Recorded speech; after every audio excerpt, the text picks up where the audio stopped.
వేడి వేడిగా ఆమ్లెట్.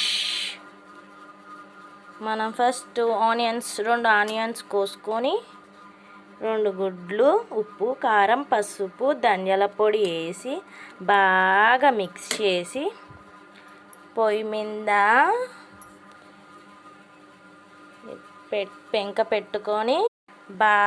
మీద పెంక పెట్టుకొని బాగా హీట్ ఎక్కాక కొంచెం ఆయిల్ వేసుకొని చూడండి ఫ్రెండ్స్, ఆయిల్ వేసి ఆయిల్ హీట్ ఎక్కాక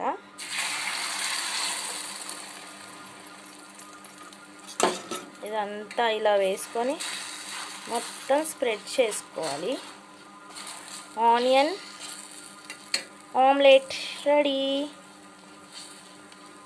స్మెల్ మాత్రం అదిరిపోయింది.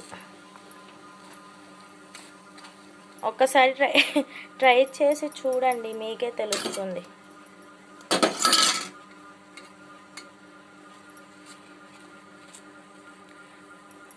ఆయిల్ కావాలంటే ఆయిల్ మళ్ళీ వేసుకోవచ్చు. ఒకవేళ ఆయిల్ వద్దులే అనుకుంటే మీ ఇష్టం. అది ఆయిల్ చుట్టుముట్టు ఆయిల్ వేసుకుంటే ఏంటంటే బాగా వస్తుంది ఆమ్లెట్ అనేది.